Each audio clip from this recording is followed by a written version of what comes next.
This isn't your typical movie review show. We're not saying that you should or shouldn't watch the films we review, and we're not detailing all the objectionable material in them. Several websites do that already. Also, the brief clips used for humor, we're not endorsing those shows or actors either. Instead, we're examining the ideas and philosophies found in these movies from a biblical perspective to help you shift your thinking to align with the Bible.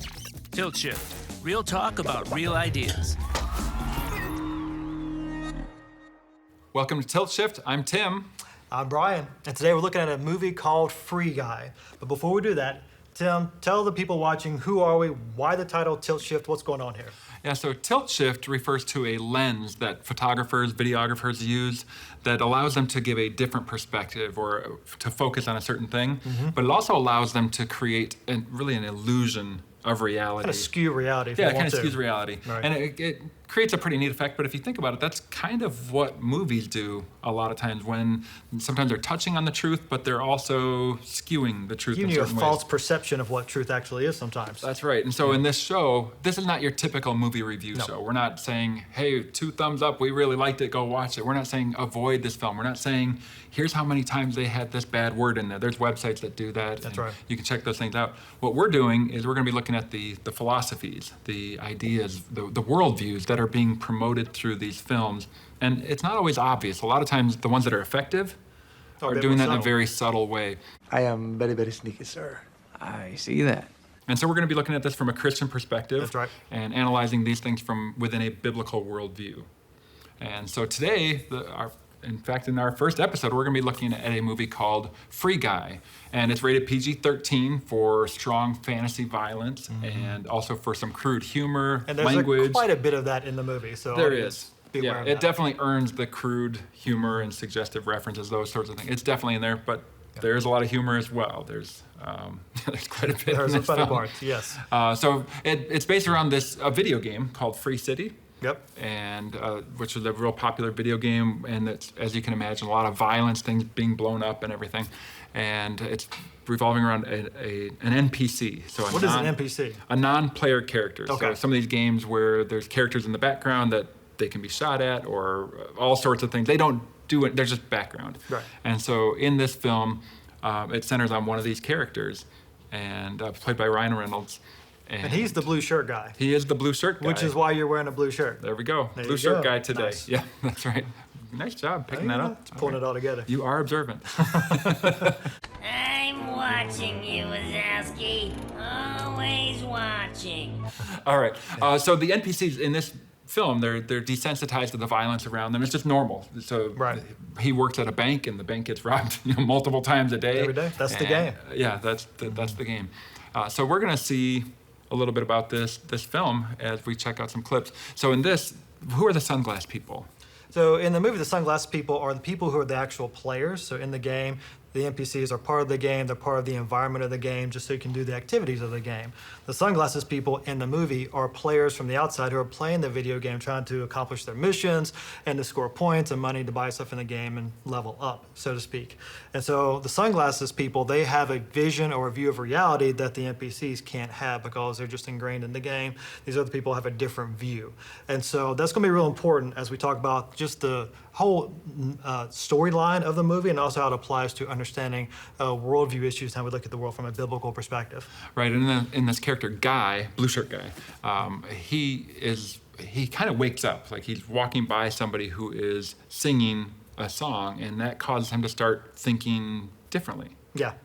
Rather than going according to his programming, everything starts to change at that point.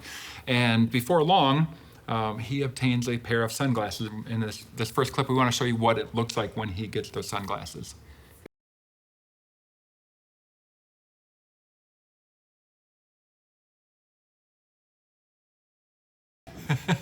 He feels brand new. Brand new.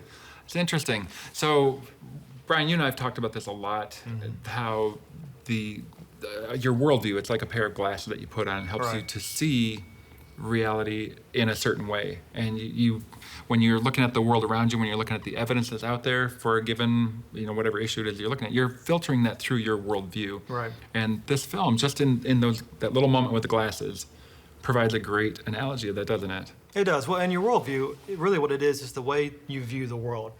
Brilliant! It's what you assume to That's a be pretty true. deep I know, you definition, like that. right? I know it's very complex. That's how I roll. But it's how what you assume to be true as you engage the world. The things you just think must be true as you think and how you live and act accordingly in a world. And so in the movie, you'll notice he saw the world one way. He puts on the glasses and gets a brand new view. He sees things he's never seen before. He's awakened to a new reality, and that gives him new opportunities as well. And it kind of changes his whole perspective on what's going on around him.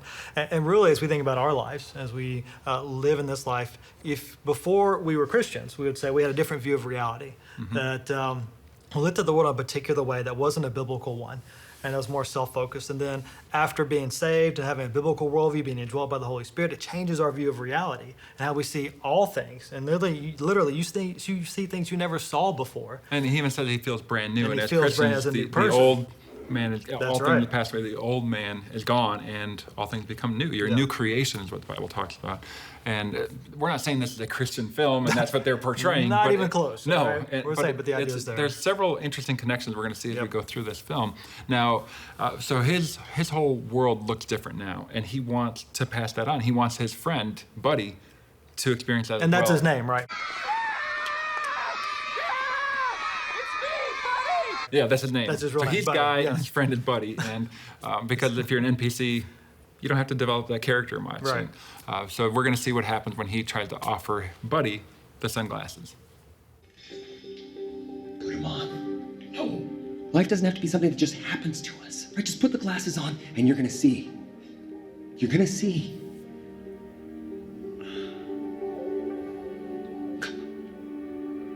I can't, okay? I'm sorry. And you think about that, really, if we're thinking about that from a Christian perspective, like he had a brand new view of life, a correct one. He understood reality for what it was. He wanted to share that with his friend, so he's pretty passionate about it. But he couldn't force his friend to accept that view. His friend had to put on the glasses for himself, right? And his friend was afraid to leave his comfort zone, Yeah. or to go against his programming. Right. And so he didn't want to do that, and was just unwilling to take that step. And we see that sometimes with people in real life. Sure.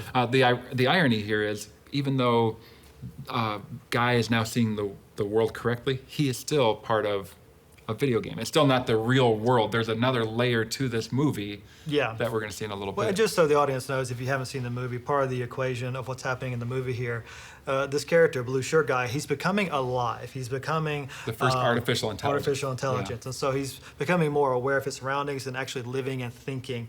And the designers actually made it that way. You'll see that more in the movie later on. But he's becoming aware, and he's trying to pass on that awareness to those around him. So that's part of the plot as well. Right, and so what happens is the people who have made this video game, not the one that you're seeing there, Free City, I think that one's called, but the people who have made the original design for it is supposed to be this paradise world. Right. And then when they sold it to this big tech company, they made this shoot 'em up game, and that's what you're seeing with all that violence. But that other game is still hidden there a little bit, and Guy is part of that. Yeah. And you see little glimpses as we go. And so in this next clip, what we're going to see is a little bit of that plot. You're going to see the two people who developed the game, this man and woman who developed the original game. They're going to be talking about it and describing some of the things. You're going to hear that talk about artificial intelligence. But you're also going to see some other ideas that are just slipped in there pretty quickly, especially toward the end of this clip. It's a little bit longer. And we're going to see several clips in a row where these other cultural ideas are just packed into this movie. Kind of planting seeds of thought, if you will. Yeah, oftentimes Yeah. in a humorous way, but that's why they're effective. Yeah. So, let's check out the next clip.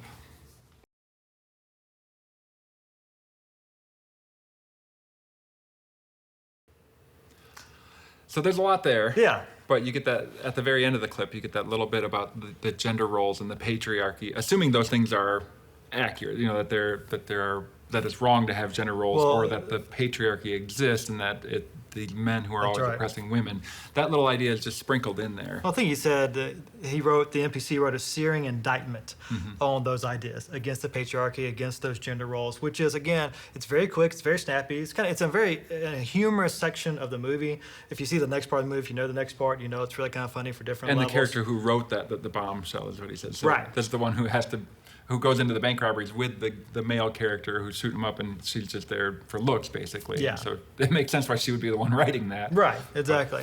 But the characters are engaging, so it's a enjoyable part of the movie. But the ideas that having gender roles is bad, or that a patriarchy, a kind of a set definitive roles within a family for a reason that would be bad, within even applied to against a biblical framework, it would seem to suggest that biblical idea of a mother and father and those assumed gender roles would be wrong. Where in the biblical worldview, those things are good, and there are different roles on purpose, right? Right, but when they refer to the patriarchy, it's that men have always dominated women culturally. That's what they're implying, and that's just simply not the case. Yeah.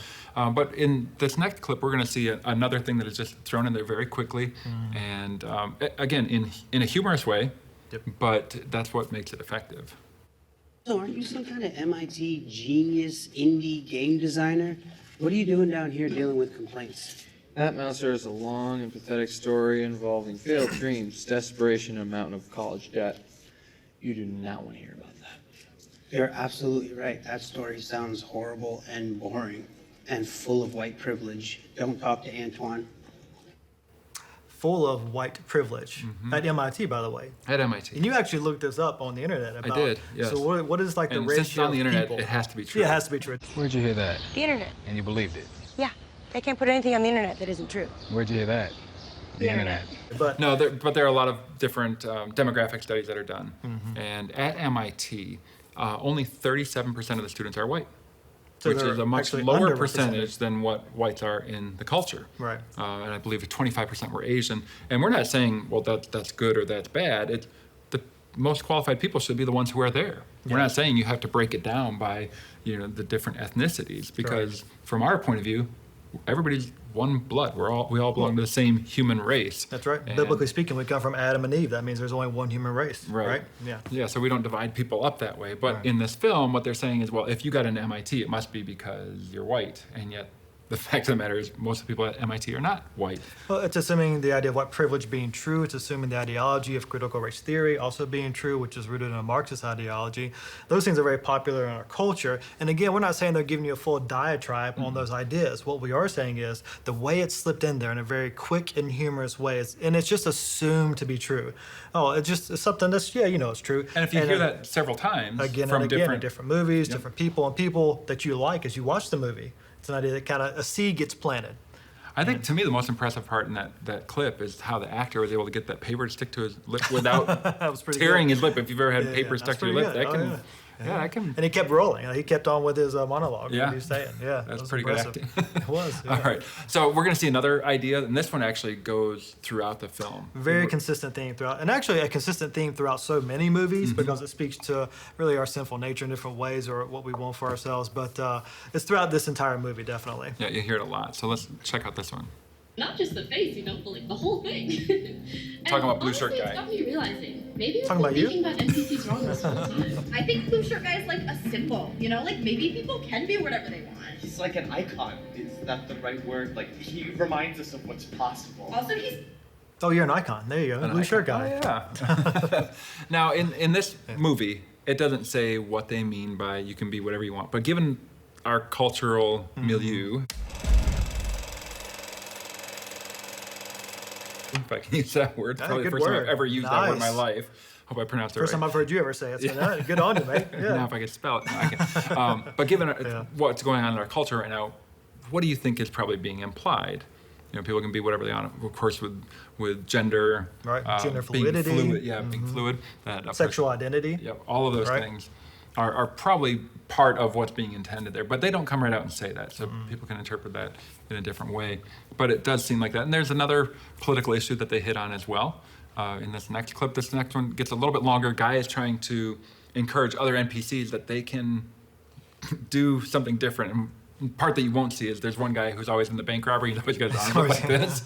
He's like, you can put your arms down. And he tries to, and finally he's like, I can't. They're spring-loaded. It's just quicker if I have them up already or something. And it's pretty humorous. And then right after that, this is what we see. Having my arms up is just a real time saver. Except, what if the guy with the gun doesn't come? What? Really? There's always a guy with a gun. So many guys with guns. People, what if our world doesn't have to be so scary? What if we can change it? Millie, many times a day are the banks robbed in your world? Hardly ever, Guy. What about corpses, Millie? You see a lot of those? How many an hour? None per hour, Guy. What about gun violence? See a lot of gun violence in your world? Actually, that's a big problem, Guy. It's a massive problem. I didn't see that coming. It's true, it really sucks. The point is, we don't have to be spectators to our own lives. We can be whatever we want. We can't all be you, Guy. So again, you can be whatever you want. Exactly. Right? It's that same sort of thing, but also the gun violence thing, right? And so the idea they're going through, and it's interesting, they kind of contradict themselves because at one point we see 0 corpses per hour, right? We don't see banks being robbed every moment, but then there's a huge gun violence problem is assumed, which is a kind of a narrative of a particular ideology in our culture today, right? Yeah, is there a gun violence problem? Well, yes, in that there is a violence problem, and sometimes that happens with guns. But it also happens with knives. It also happens with fists. Yeah, it happens with all sorts of things. It's violence is a problem. That's the sinful activity. It isn't because the gun. Right. Now that might be more effective than the knife in certain cases, but even the people who talk about that only talk about gun violence in certain settings. They don't talk about it in a lot of places where it's the most common. Yeah. You know, like in Chicago, that gets ignored a lot of You can't times. say that. Don't you say that. Don't you ever say that. Okay. Do say that. I'm just kidding, but yeah. Yeah, I'm from Green Bay. I don't like that city anyway. But I'm just kidding. For a different reason. For a different reason, yeah, football. But they ignore those ones. But other ones that fit a narrative, those ones are thrown to the mainstream all the time. And we're not diving into that topic, head first right now. What we are saying is understand that the people who write this and make these films have a worldview and an ideology they're importing into the movie, and they're trying to squeeze it in wherever they can. And understand that you're being subjected to that, whether you realize it or not. Again, seeds are being planted. Yeah. And there's another one. This one kind of goes against the culture as well, but it shows a double standard. And this one's really quick because what's happened in the game, the person who runs the big tech corporation, Antoine, you've heard his name earlier, he wants them to shut it down. Who's to an reset. interesting character, by the way. He is very funny at times, especially when he tries to, is it called a kip up, where he's on his back on the floor and tries to get up and failed miserably twice in a row. That's funny, yes. And, yeah, that's pretty funny. But he's told them to reset the game. Yeah. And so Guy suddenly doesn't remember Lucian, anymore. yeah, that's right. Yeah. And so Millie's character goes in there to try to help him remember. And of course, a kiss is what he needs to That's wake what he him needs. up, So right? this is what happens. But notice how this happens. Yeah. A little bit of violence there. Did he consent to that, Brian? No, he did not. Now, I will say, like the kiss after a rocket launcher or a bazooka. That's a bazooka. It's pretty epic. Right? Pretty awesome, right? Yeah. But it's not consensual. It's that or walk away, throw the grenade and walk away. Cool. It's sort of. It's pretty cool in that sense. But could you imagine, Tim, if that was a guy who kissed the girl without consent?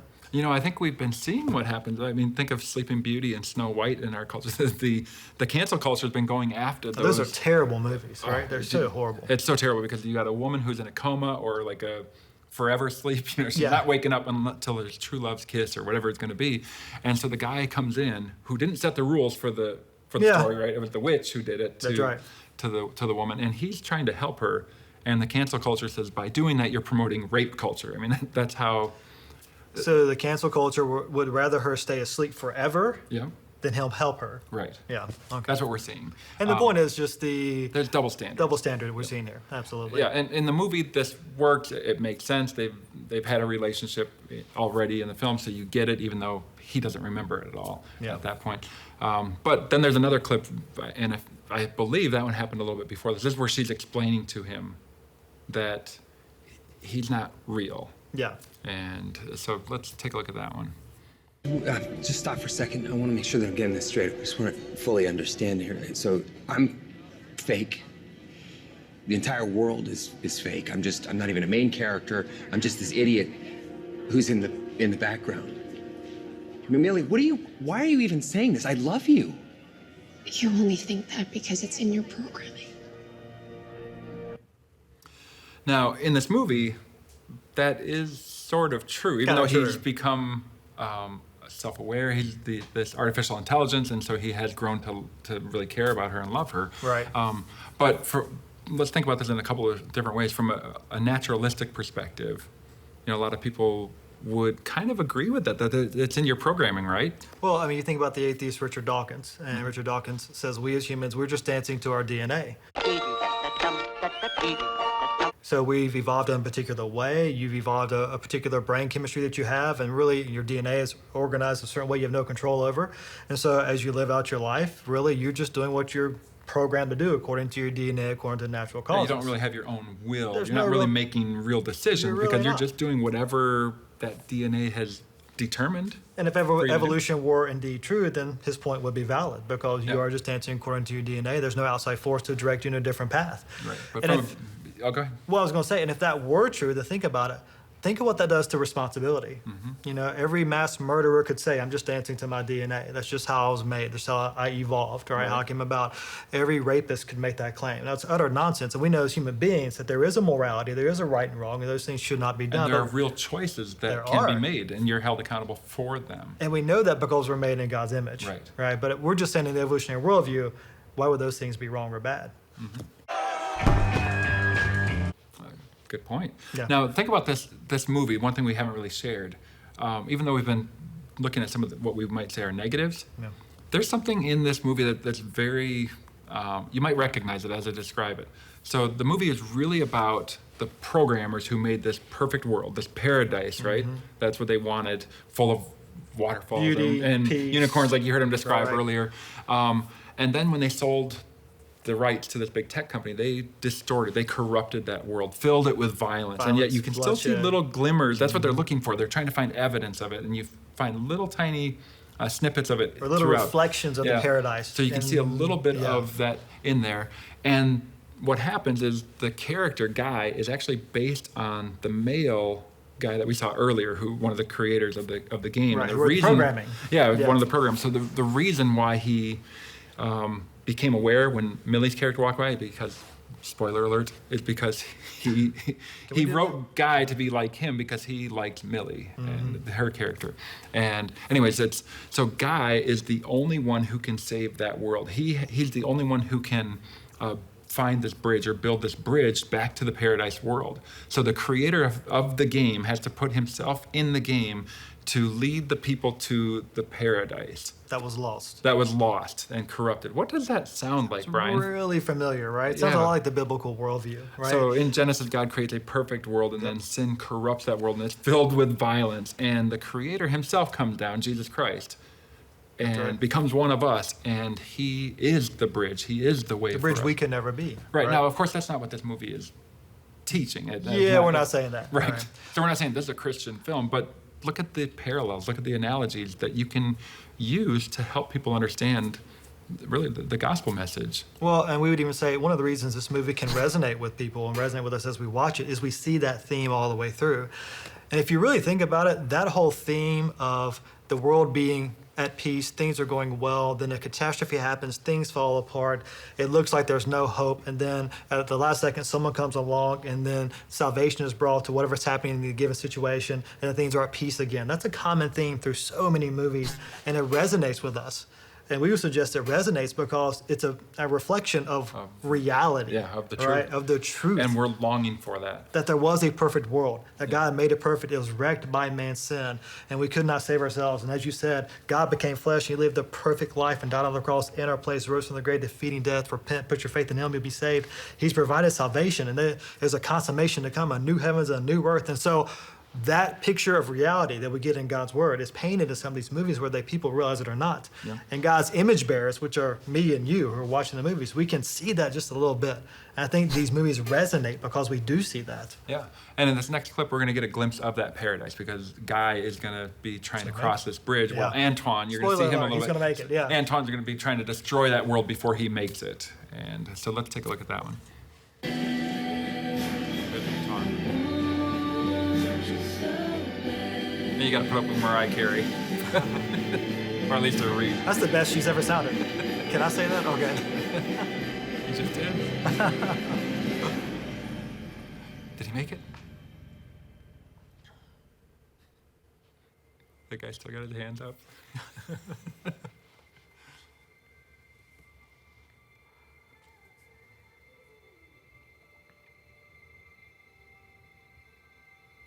Putting ninja in there, popular video gamer.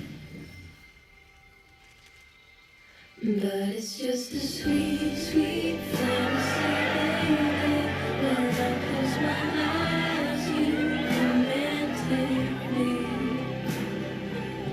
It's so deep in my daydreams, but it's just a sweet, sweet. So there's just a glimpse of that paradise world that they had, that original game that they had created.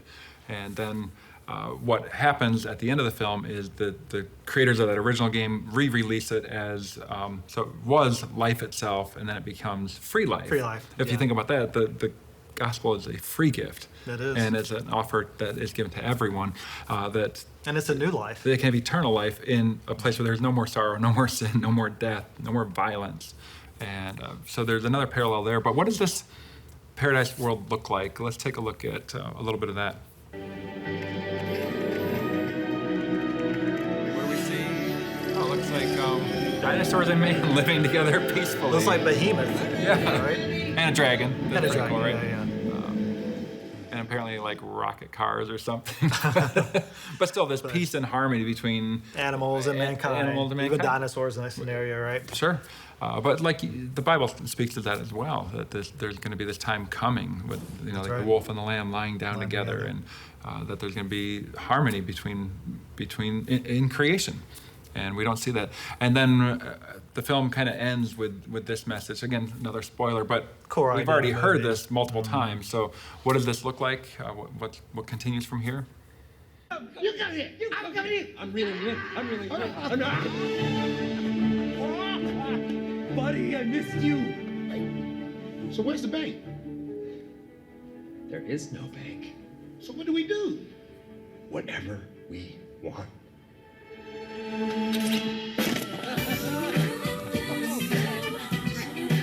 So you can do whatever you want, and you Whatever can you be want. whatever you want. Yeah. But if you think about it again from a biblical perspective, those who dwell eternally with the Lord, they will get to do whatever they want. In fact, their wills and Our desires their will be desires are going to be aligned. aligned with God's, and we'll have eternity to enjoy that. And so again, the film is it's not a Christian No. film, and that's not at all what we're saying.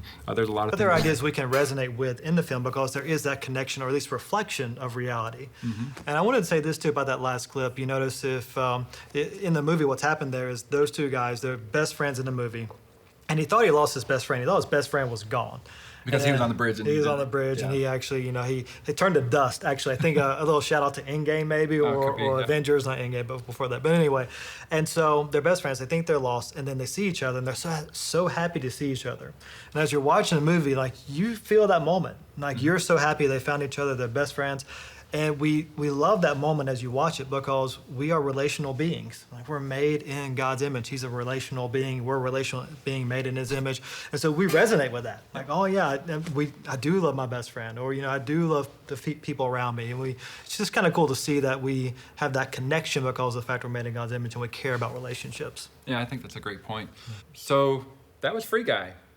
Quite a few, what we would say are positives, but also quite a few That's right. negatives. And of course, we want people to be discerning if they decide to watch something like that. Absolutely. Be discerning. Know what you're being taught. Everything speaks. They're trying to tell you something with every line, every You mean they're not idea, making every it just for picture. money? Right? What's that? They're not making it just to make money? No, not at all. I mean, they have an ideology, a worldview they want to convince others of. In a real sense, everybody's an evangelist of their worldview, and they're trying to get others to jump on board with their way of thinking. And so be aware of that. But also, I think I enjoy when I watch a movie, not only kind of picking out, okay, what are they trying to feed me that's not biblical, but I like picking out, hey, what biblical themes are in the movie? And the producers don't even realize that they're putting them there because they're made in God's image. And so you mentioned about the whole meta-narrative of Scripture. It's kind of in that movie in a particular way, or the idea of relationships mattering. It's in there. You can kind of pick that out. So you can be aware of everything that's kind of smuggled into the movie, whether good or bad, as we look at through a critical thinking lens and through a biblical worldview lens. So until next time, this is Tilt Shift reminding you to watch what you watch.